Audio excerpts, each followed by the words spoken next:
መላኩ መናን ካላባረራት ሰዎች ላንተ ያላቸውን እምነትና ክብር ታጣለ። እኔ ግን እሞክራለሁ። ቴዲ ቁማር ቤት ሲገባም ቪዲዮ የቀረጸው እሱ እኮ ነው። አንተ በምን አወቅ? ራሱ ነው እንደዛ ያለኝ። ቪዲዮን አንተ እንደቀረጽከው ማንም ሰው ማወቅ የለበትም። ቢይዙ እንኳን መካድ አለብህ። በቃ አንቺ ስለ ራስሽ ብቻ ነው የምታስቢው። ደብዳቤው ምንም አይጠቅምም። ጉዳዩን መመርመርም ጊዜያችንን ማባከን ነው። መናን ያለምንም ተጨባጭ ማስረጃ መክሰስ አንችልም። ያኔ ቾምቤ ሊመታኝ ሲሰነዝርም እንደዚህ ነበር ወገብሽን ስትከራከርለት የነበረው። ቀጠሮ ይያዝ፣ ሁሉም ማስረጃቸውን ይዘው ይከራከሩ። በሌም በገባች በወጣሽ ቁጥር የምትነዛነዘው የደበኳትን ነገር ስላወቀሽ ነው። ቤተሰቡን ሌላ ሀዘን ውስጥ መልሼ መጨመር ፈለገች። እሱ ደግሞ አንተ ላይ የስነ ልቦና ጫና የሚያደርስብህ ከሆነ እኔ እኮ ላገዘ ዝግጁ ነኝ። ልጅ አንቺ የሥራ መለማመጃ አይደለም። አንቺ እዚህ ነገር ውስጥ እኔ አሁን ስላንቺ ተናገርኩ እንዴ? ትንሽ እንኳን አፍረት አይሰማሽ? እናታችሁ ተመልሳ የመጣችበት ምክንያት አላት። ትንሽ ጊዜ ነው የቀረኝ ማለት የምትኖረው አጭር ጊዜ መሆኑን ሐኪም ነግሯታል።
ምንድነው አንቺ እንዴ? በሩን ለመስበር ነው እንዴ? ይቅርታ ስለቸኮልኩ ነው ዘውዴ። እና አንቺ ስለቸኮልሽ የዳዊት መፍረስ አለበት? ያንቺን ሮሮ ለመስማት አይደለም የመጣሁት። በዚህ ላይ ራስ ወዳድና ስግብግብ መሆንሽን ልነግርሽ ነው የመጣሁት። ምን ሆንሽ ደግሞ ዛሬ? እንዴት ነው ዛሬ እንኳን ከልጅሽ ጎን ማትቆሚው? እኔ ራስ ወዳድ? ምን እንደተፈጠረ እንኳን ከፊት አይታይሽም? ዝም ብለሽ እየተናገርሽ አትደንፊ። መጀመሪያ አይንሽን ግለጪ።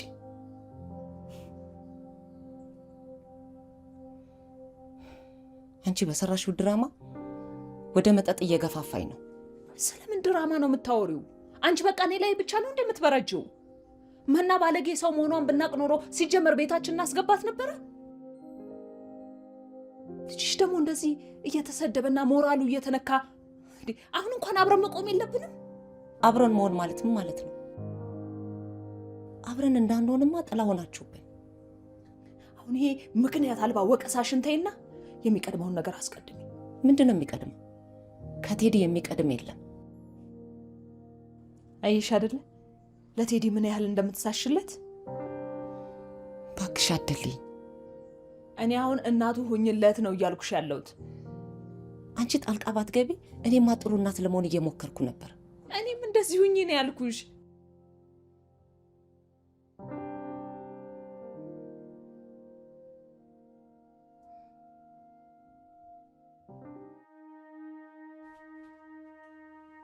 አሁንማ ሁሉም ሰው ሰምቶታል። ማንም ሰው መስማት አልነበረበትም፣ ግን ለውጥ አያመጣም። አሁንማ የመጣውን መቀበል ነው። ብቻ ተሸንፌ እንዳላዋርዳችሁ። ኮሚቴው የሚፈልገው ማረጋገጫ ነው። ማስረጃ ማግኘት ሊከብደን ይችላል፣ ግን አንተ በልምድ ለመስረዳት ሞክር። አትጨነቅ። እሺ ጋሼ፣ አሁን ቢያንስ እናንተ እንኳን አምናችሁኛል። አንተ ሁል ጊዜም ልክ ከሆንክ እሱ በቂ ነው። በዚህ አጋጣሚ መማር ያለበት ነገርም እሱ ነው። ጋሼ። አቤት የኔ ልጅ። ሰው ግን ለምንድን ነው ክፉ የሚሆነው? ሁሉም ሰው የራሱ ምክንያት አለው ቴዲ። የአንዱ እውነት ለሌላ ውሸት ሊሆን ይችላል። ምናልባት እሱን ይሆናል ክፋት የምንለው። ለማንኛውም አንተ ጥሩ ሰው እንደሆንክ መቀጠል ነው ዋናው ቁም ነገር። መና ፍቅር ስለማይገባት ነው ጨካኝ የሆነችው። ብትሸንፍ እንኳን ተስፋ እንዳትቆርጥ። ውርደቱን እንኳን ለምጄዋለሁ ከእናቴ ይብስ። አንተ ልዩ ነህ። በዛ ላይ አንተ ተስፋ አለ። ይገባኛል ጋሼ። ብሸነፍ እንኳን ሞራሉ ይጎዳል ብላችሁ እንድትጨነቁ አልፈለግም። ከዚህም የባሰ እኮ ሊመጣ ይችላል። ለማንኛውም ሳሎን እጠብቅሃለሁ።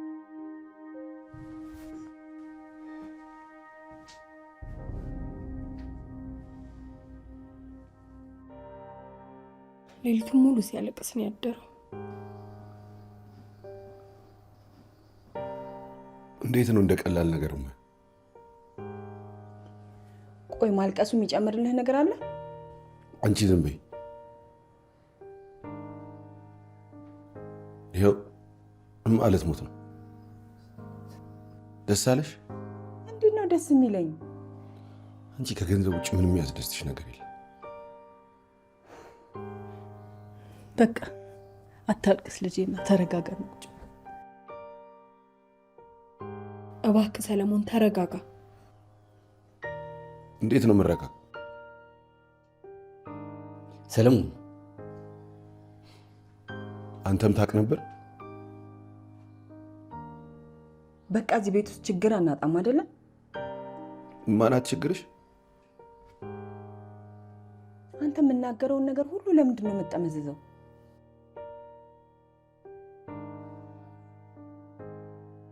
መጀመሪያ ችግሩ መሄዷ ነበር። አሁን ደግሞ መታ መቆየት አለመቻሏ ነው ችግሩ።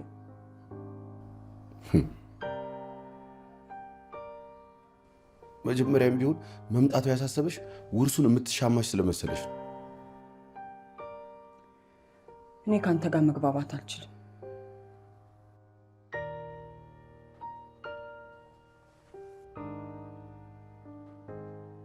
በቃ አታልቅስና ተረጋጋ ነው ብቻ። ዛሬ አይደለም እድሜ ልኬን ነው በአንቺ ስሰደብና ሳለቅስ የኖርኩት። እና ምን ይሁን ነው የምትለው?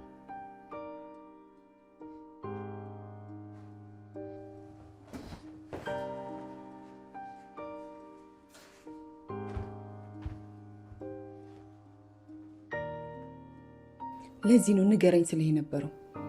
እናትሽ የሞት ጫፍ ላይ ነው ያለችው። አንቺ እውነቱን ዘግይተሽ ማወቅሽ ነው የሚያሳስበሽ። እኔ እንደዛ አላልኩም። ራስሽን ተመልከች እስኪ ብለን ወንድምሽ በሐዘን ተጎድቷል። አንቺ ግን ምንም የተሰማሽ አትመስይም። ለምንድን ነው እንደዛ የምትለኝ አባ? ምንም አላዝን ጨካኝ ነው መስለህ? ለእኔም እኮ እናቴ ነች። እኔም እናት ነኝ። አጎቴ ምን ሆኖ ነው? ትንሽ አሞት ነው። ለምን ውሰድ አይደል? አይ አሁን መለስ ብሎለታል። ሊያስፈልግም የሚያለን እናንተ ወደ ትምህርት ቤት ስንዱ ወደ ትምህርት ቤት ሸኛቸው። እንደውም እኔም ስብሰባ ነበረብኝ። አብረን እንሄዳለን።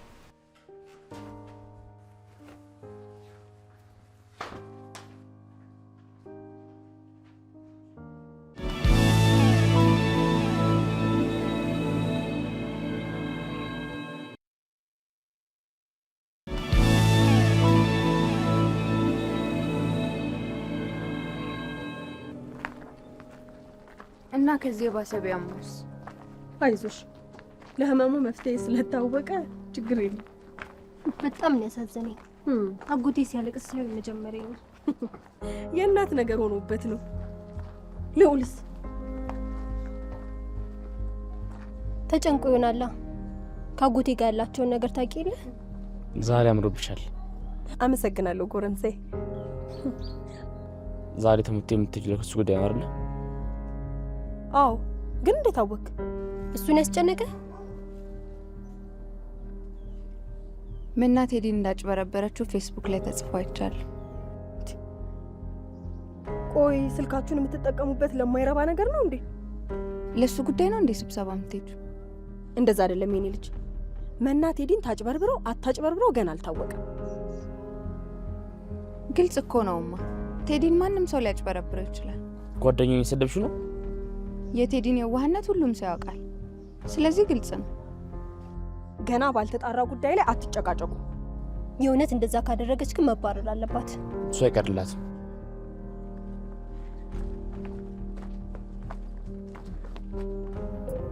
ምን እንድልሽ ነበር የጠበቅሽ? እንዴት ይህን ነገር እያወቅህ ደበክን? እናታችሁ ልትሞት እንደሆነ መናገር ቀላል ይመስልሻል? እና መደበቁ መፍትሄ ነው? ሰለሞን እንዴት እንደሆነ አላየሽም እንዴ? ልትሞት ስለሆነ ነው የመጣችው? እና ሌላ ምን ሊሆን ይችላል? ባትታመም አትመጣም ነበር ማለት ነው? እንዴት እንደዚህ ትያለሽ? እና ምን ልበል? በእኔ ምክንያት እንደሄደች ነግሬሻለሁ። እሱን አውቃለሁ። ለምን እንደማዝንላት ታውቂያለሽ? ሰው ልጁን ይወዳል፣ እሷ ግን የተለየ ነው። እንዴት? አንቺ መዳህ እንደጀመረሽ ሰለሞን እንደተረገዘ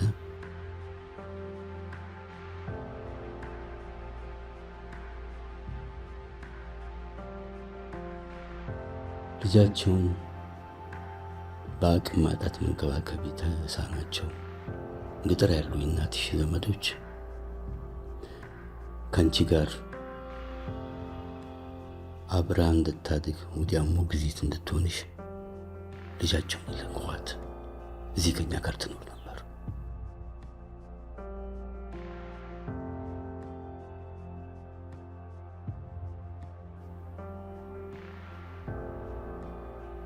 ሞግዚት የሚያስፈልጋት ሞግዚትሽ ያልጠገበችውን ጨዋታ ስታጫውትሽ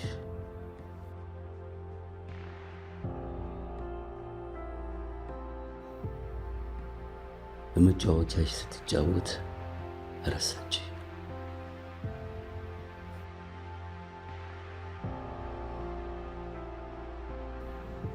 ሙቀቱ ወደ ሳበሽ አበባ የመሰለ ምድጃ የሞላ ፍም እሳት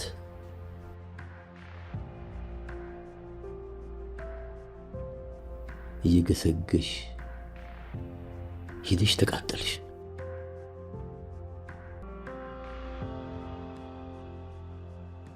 ያን ያላየች እናትሽ ተመስገን ማለት ቀርቶባት ከአንቺ ጋር አብራበተች።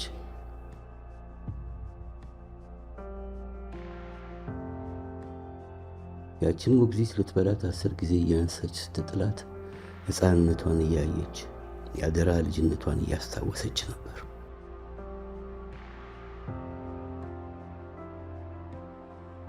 እንደምንም ማረጋግቻት በማግስቱ ማሳደግ ወደ አቃታቸው ወላጆቿ ስትመልሳቸው እሷም ከዘመዶቿ ተቆራረጠች። ለዛ ነው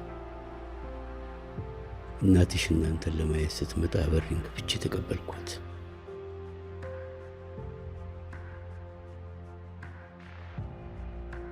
ምን ያክል ብጠራትም እናንተን ለማየት ያልከለከልኩበት ምክንያት ለዚህ ነው።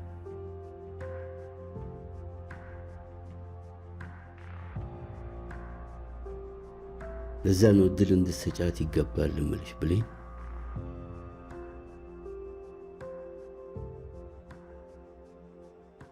እሺ አባ፣ እስካለሽ ድረስ ደስተኛ እንድትሆን ሞክራለሁ።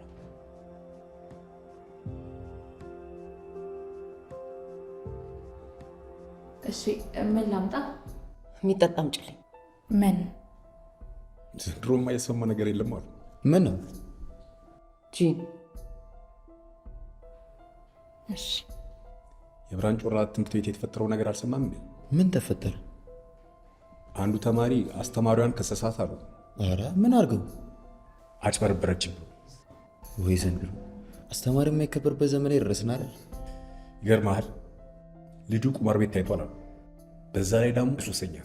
ሲጀመር ሱሰኛ ቢሆን ቁማር ቤት ምን ያደርጋል? እኔም ያልኩት እኮ እሱ ነው። ይቅርታ፣ ሲንግል ይሁን ደብል? ምኑ? መጠጥ አዘውኝ ነበር ኮሚቴ።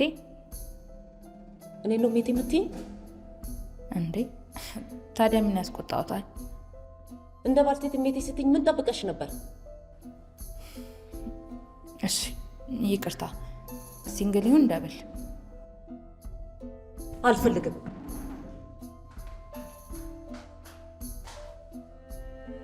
ሰለሞን አለውን ምሳችን በሰላም ብንበላበት። በዚህ ሰዓት ማልቀስ አያስፈልግም።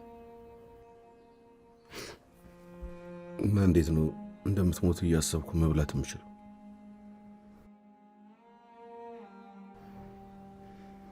ሰለሞን። አቤትም ነው። ይቅር ያባባልን መታመሜ ነው።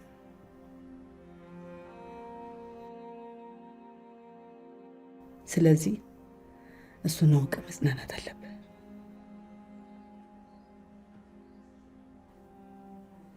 በቃ አሁን ማዕዱ ላይ አታልቅስ።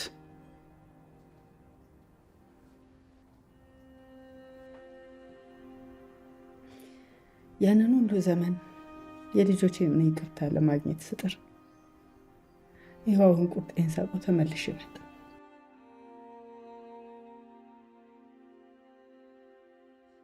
የምትልን ሰማ።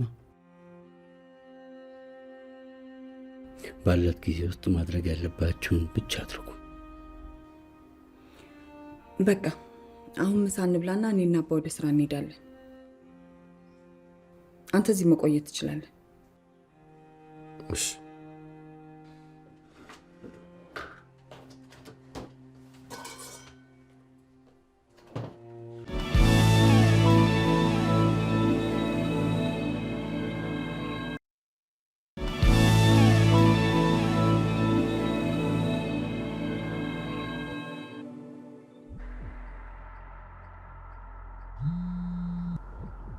ሄሎ፣ ስብሰባ ላይ የምፈልገሽ ነው።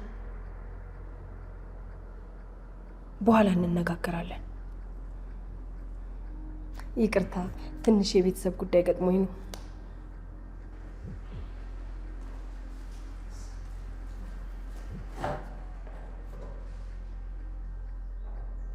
እንኳን ደህና መጣሽ መና። ዛሬ እዚህ የተሰበሰብነው የተፋጠነ ምርመራ እንዲካሄድ በመስማማቷ ነው።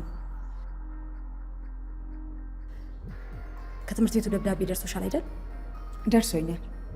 ስለዚህ እዚህ ቁጭ ብለሽ መስማት ትፈልጊያለሽ ወይስ ውጭ መቆየት? እዚህ ካልሆነች እኛስ ምን እናደርጋለን? ለምንድን ነው የምንደባበቀው? ሁላችንም እኮ እዚህ የተሰበሰብነው በእሷ ምክንያት ነው።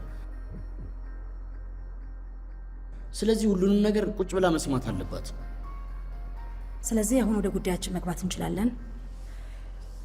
በመምህራን ቅጥርና በስነ ምግባር ሙያዊ ደንብ ላይ በሰፈረው መሰረት ተማሪን በማጭበርበርና ስም በማጥፋት ተከሳሽ ሆናለች። በየትኛውም ተጠያቂ አይደለም። ቴዲ፣ እስኪ ስለ ሁኔታው አስረዳ።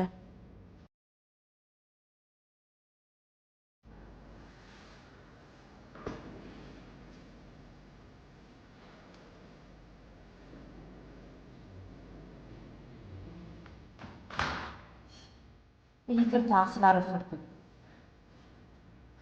አይዞህ ልጄ፣ እኔ እናትህ ከጎንህ ነኝ።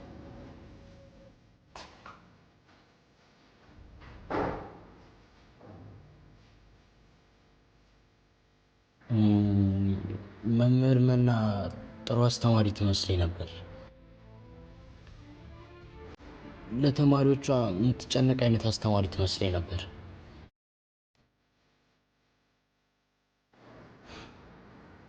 ግን እሷ ከማስባት የተለየች ሌላ ሴት ነች።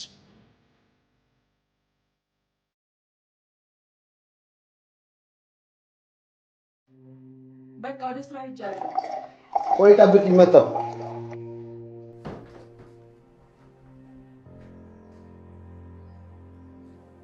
ይህን ነበር የምፈልገው።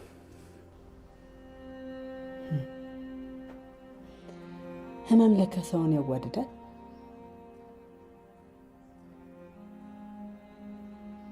ግን በማን ወጥቶ ነው እንደዚህ እንሰስፍ የሆነው?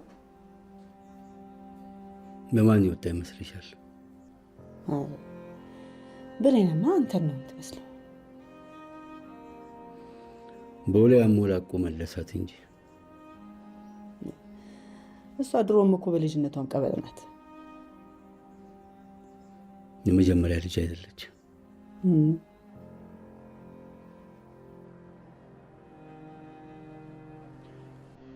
ሁሉን ነገር እንደሰማችሁት ነው።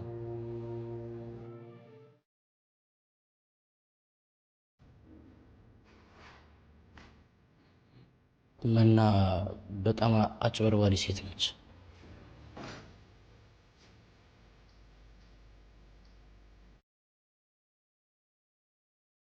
መና እሱ የተናገረውን ተቃውመሽ መናገር የምትፈልጊው ነገር አለ?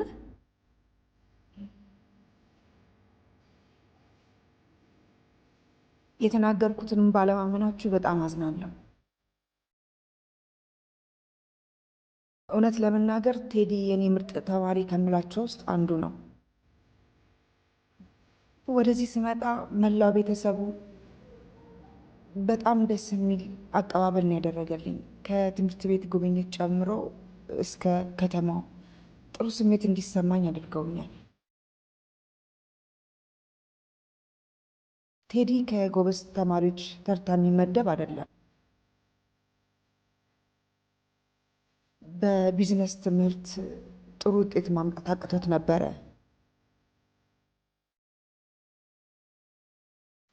ለዚህ ደግሞ እኔ ኃላፊነቱን ወስጄ በቂ ጊዜ ሰጥቼው የተሻለ ውጤት እንዲያመጣ እየረዳሁት ነበረ። እሱም ጥሩ ውጤት እያመጣ ነው። ለዚህ ደግሞ እናቱ ምስክር ትሆናለች።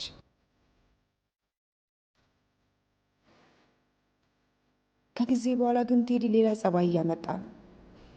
በፍጹም ተው የሚባለውን ነገር የሚሰማ ልጅ አልሆነም።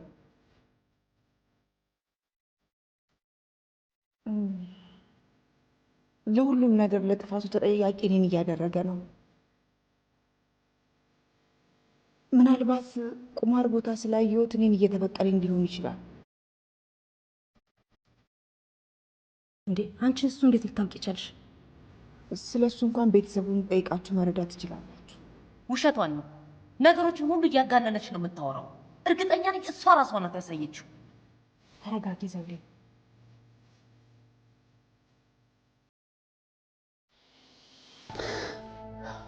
ሰላም በመውረዱ ደስ ብሎኛል።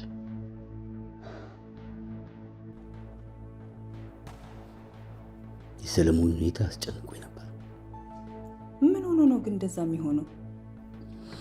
እሱ ወደ ቡቡ መሆኑን ታውቂ የለ? ብሶት ያለበት እኮ ነው የሚመስለው። ለማንኛውም ፈለገች ስለ ስራችን ማወቅ የለባትም። እንዴት ልታውቅ ትችላለች? እናትሽ ቆቅ ናት ብሌን።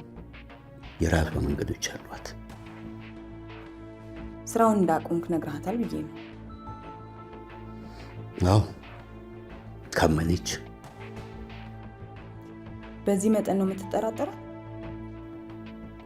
ጥላኝ የሄደችው ስለ ስራዬ ስላወቀች እንደሆነ ነግሬሻለሁ። አታስብ፣ በምንም መንገድ ልታውቅ አትችልም። ደንበኞቻችን ገንዘብ ልከዋል። ለደሊና እና ለቾምቤ ድርሻቸውን ስጫቸው። ክፍሌ ሲጨርሺ መሳቢያ መቆለፍ እንዳትረሺ።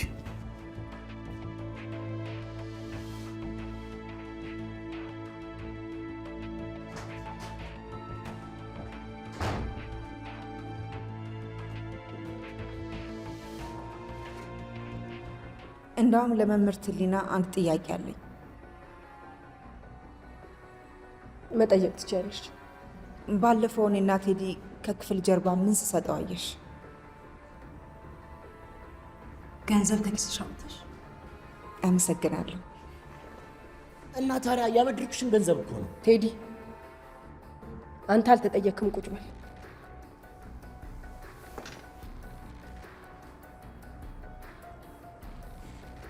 እኔ እንደ መምህርት ብቻ አይደለሁኝም። ለቴዲ የአሳይመንት ገንዘብ ሁሉ እየሰጠሁት ነበረ የሚማረው። ሌባ! ስነ ስርዓት።